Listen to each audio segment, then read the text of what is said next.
Hello guys, happy Vishu. ആഹാ, കുറേ നാളെയല്ലേ കണ്ടിട്ടല്ലേ? ആര് കണ്ടിട്ട്, എപ്പോൾ കണ്ടിട്ട്, ആരെ കണ്ടിട്ട് അല്ലേ? ഈ 85 ഫോളോവേഴ്സുള്ള എൻ്റെ ഈ ചാനലിൽ ആരെപ്പോൾ വന്ന് നോക്കാനാ? എന്നെ ആര് തിരക്കാനാ?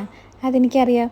എന്നാലും ഞാൻ പറയാണ്, 10 മാസം നിന്നെ ചുമന്നതാടാ എന്ന് പറയാൻ എനിക്കിപ്പോൾ ഒരാളുണ്ട് ഗൈസ്. അതെ, എൻ്റെ മാതക്കുട്ടൻ. അപ്പോൾ ഞാൻ പറഞ്ഞു വന്നത്, ഞാൻ പ്രഗ്നൻ്റ് ആയിരുന്നു.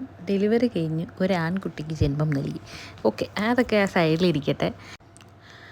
അപ്പോൾ വിഷു, ഇപ്പം ഞാൻ സംസാരിക്കുന്നതിൻ്റെ ബാക്ക്ഗ്രൗണ്ടിൽ എന്തെങ്കിലും സൗണ്ട് ഉണ്ടെങ്കിൽ സ്വാഭാവികമായും അത് മാതുക്കുട്ടൻ തന്നെ ആയിരിക്കും. ഓക്കെ, കാരണം ഇവനെ വെച്ചുകൊണ്ട് വീഡിയോ എടുക്കലും വീഡിയോ എഡിറ്റ് ചെയ്യലും ഇതൊന്നും നടക്കില്ല. പിന്നെ ഈ പറയുന്ന കേട്ടാൽ ഞാനങ്ങ് ഇതിനായിട്ട് സമയം കളയുന്ന പോലെ ഒന്നുമല്ല. ഒരു കൺസിസ്റ്റൻസി ഇല്ലാത്ത കൂട്ടത്തിലാണ് ഞാൻ. പിന്നെ മനസ്സിലുണ്ട് വീഡിയോ എടുക്കണം, വീഡിയോ ഇടണം. എത്ര ഇൻഫ്ലുവൻസേഴ്സാണ് ഇങ്ങനെ കാശ് കുമിഞ്ഞ് കൂട്ടുന്നത്. നമ്മളിവിടെ മെറ്റേണിറ്റി ലീവിൽ ഇങ്ങനെ 6 മാസം കഴിഞ്ഞ് കഴിഞ്ഞാൽ വീണ്ടും പണിക്ക് പോകണം. എൻ്റെ ഒരു അഭിപ്രായത്തിൽ ഇപ്പോൾ സോഷ്യൽ മീഡിയയും ഇൻഫ്ലുവൻസേഴ്സുമാണ് നല്ല രീതിയിൽ സമ്പാദിക്കുന്നതെന്ന് തോന്നുന്നു. എങ്കിൽ പിന്നെ ഞാനും ഒരു കൈ നോക്കാമെന്ന് വിചാരിച്ചിട്ടാണ് ഈ കോപ്രായങ്ങളൊക്കെ കാണിച്ചു കൂട്ടുന്നത്. എത്രത്തോളം സക്സസ് ആവുമെന്ന് അറിയത്തില്ല, എന്നിരുന്നാലും നമുക്ക് നോക്കാം. പക്ഷേ ഇതൊന്നും അത്ര എളുപ്പമുള്ള കാര്യമല്ല സജിയെ. ഇപ്പം സന്തോഷിക്കുന്നവരെല്ലാം നന്നായിട്ട് കഷ്ടപ്പെട്ടിട്ടുണ്ടാവും അല്ലേ? ഉറപ്പായിട്ടും.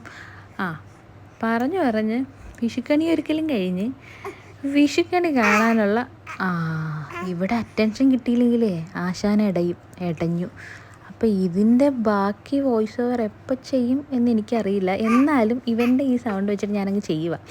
അങ്ങനെ ഈ വിഷു നമ്മൾ അത്ര വലിയ ആഘോഷങ്ങളും കാര്യങ്ങളും ഒന്നും ഉണ്ടായിരുന്നു. എടാ ഒന്ന് ചെയ്തോട്ടെടാ, എന്തുവാ ഇത്? നീ എന്നെ വലിയൊരു ഇൻഫ്ലുവൻസർ ആക്കാൻ സമ്മതിക്കത്തില്ല അല്ലേ? അമ്മ സമ്പാദിക്കട്ടെടേ, എന്തുവാടേ? അപ്പോൾ ശരി ഗൈസ്, വിഷു കൈനീട്ടം വാങ്ങിച്ച് ഞങ്ങളങ്ങനെ ആ വിഷു അങ്ങ് അവസാനിപ്പിച്ചു. വലിയ വിഷുവും കാര്യങ്ങളൊന്നും ഉണ്ടായിരുന്നില്ല, ആഘോഷങ്ങളും ഒന്നും ഉണ്ടായിരുന്നില്ല. ജസ്റ്റ് കണി വെച്ചു. കാരണം ഇവന് നല്ല പനിയായിരുന്നു. എൻ്റെ പൊന്നു മോനല്ലേ. അങ്ങനെ മാധുവിനെ നമ്മൾ കണി കാണിക്കാൻ വേണ്ടിയിട്ട് കുറേ ശ്രമിച്ചു. അവസാനം അവൻ എങ്ങനെയൊക്കെയോ കണി കണ്ട്. ഇപ്പം ഞാൻ അവനെ എടുത്തില്ലെന്നുണ്ടെങ്കിൽ ഇവിടെ പ്രശ്നമാകും. അപ്പോൾ എല്ലാവർക്കും ഹാപ്പി വിഷു. വിഷു കഴിഞ്ഞിട്ട് കുറേ ദിവസമായി. ഇപ്പോഴാണ് എനിക്കിത് എഡിറ്റ് ചെയ്യാനും വോയിസ് ഓവർ ചെയ്യാനും ഒക്കെ പറ്റുന്നത്. കണ്ടില്ലേ അവസ്ഥ ഈ ബാക്ക്ഗ്രൗണ്ടിൽ നടക്കുന്നത്?